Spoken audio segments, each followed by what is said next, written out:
कुछ ही दिन चलाता राशन, घर में करने का दाना नहीं रहा। हमारे कुछ बस की नहीं थी, बाप का कमाना नहीं रहा। फिर हमारे चेहरे पे एकदम उदासी आ गई, हाय रे बीमारी तुम्हारे बाप को खा गई। माँ बोली कैसे भी सही बेटा, अब तो घर हमें चलाना है, तू चिंता ना कर, मुझे कमा के लाना है। सुआंसू पहुंच बहन माँ को मनाने लगी, घर में बड़ी थी तो कमाने जाने लगी। सुआंसू पहुंच बहन माँ को मनाने लगी, घर में बड़ी थी तो कमाने जाने लगी। कोई गाली देता तो उसे कई परिहास करते थे, कैर करते तो करते पर अपने खास करते थे। कोई गाली देता तो उसे कोई गाली देता तो कई परिहास करते थे, कैर करते तो करते पर अपने खास करते थे। हम घर में 3 लोग थे, बहन 2 का कमा पाती थी। ये बात मेरी माँ को अंदर अंदर खाती थी। फिर एक दिन माँ ऐसा कमाल कर गई, कल रात भूखी सो रही थी, आज भूखी मर गई। कि माँ ऐसा कमाल कर गई, कल रात भूखी सो रही थी, आज भूखी मर गई। कोई देखने नहीं आया, बस रात में अंधेरे का साथ था। बाप का साया गया, माँ का आंचल गया, कांधे पे बहन का हाथ था। लकड़ियों का छोड़ो, हमारे पास कफन के पैसे नहीं थे। लकड़ियों का छोड़ो, हमारे पास कफन के पैसे नहीं थे। हमारी कोई मदद करता, हमारे लोग भी ऐसे नहीं थे। फिर हमारी जुबा से खुशियों की कहानी चली गई, हमारा घर माँ को दफनाने में आपकी निशानी चली गई। फिर हमारे जीवन पे एक ऐसी दुखों की आंधी छा गई, हारे गरीबी तुम्हारे परिवार खा गई। एक और है कि मेरे पैदा होने की खुशी घर में मचलने लगी थी। कुछ साल बाद मैं पैदल भी चलने लगी थी। पापा की लाडली, माँ की भाई की संतान, माँ की प्यारी थी, मैं घर में सबकी दुलारी थी। पापा की लाडली, जो लोग बातें कर रहे हैं तो थोड़ा सा बातें कर रहे हैं, बेटा लल्ली गुड़िया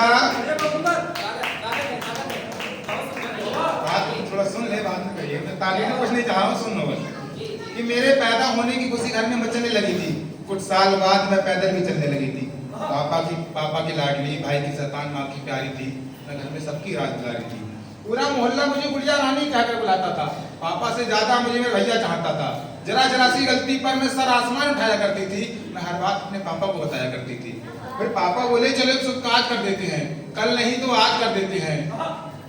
कि चलो एक शुभ काज कर देते हैं, कल नहीं तो आज कर देते हैं। वहां पर हमारी शादी के ख्याल आ रहे थे, वहां पर हमारी शादी के ख्याल आ रहे थे। कभी माँ के, कभी भाई के कभी माँ के, कभी भाई के मुंह से हमारे हाल आ रहे थे। कोई एक फोटो, कोई 2 फोटो लाकर दिखाता था। दिल सब दौलत सब बताते थे, दिल कोई नहीं बताता था। लेकिन पापा बोले हमारी बेटी का बाप खुल गया। बड़े दिनों के बाद एक अमीर परिवार मिल गया, शादी वहीं करनी हम ये ठान गए। कुछ ज्यादा पैसे लेके वो भी मान गए। फिर वो दिन क्या गुजरा, एक ऐसी रात आ गई, मेरे घर मेरी बारात आ गई। मेरे घर मेरी बारात आ गई। सब लोग हंस रहे थे, खुशियों से नाचे जा रहे थे, कई ढोल मजीरे में खुशियां मना रहे थे। फिर शौहर मेरी डोली लेकर ससुराल के पहुंचा। ऐसा लगा था पापा ने कितने सालों से हाल ना पूछा। मैं भी साथ खुशियों के साथ मीत के रहने लगी।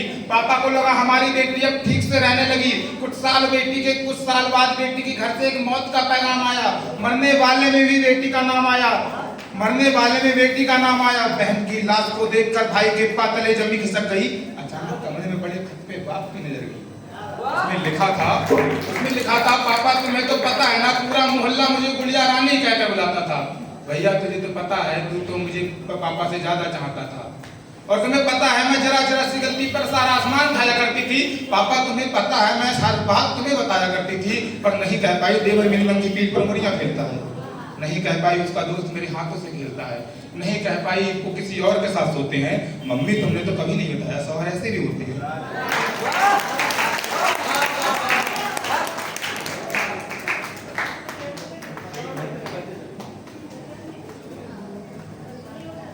बहुत सुंदर सामाजिक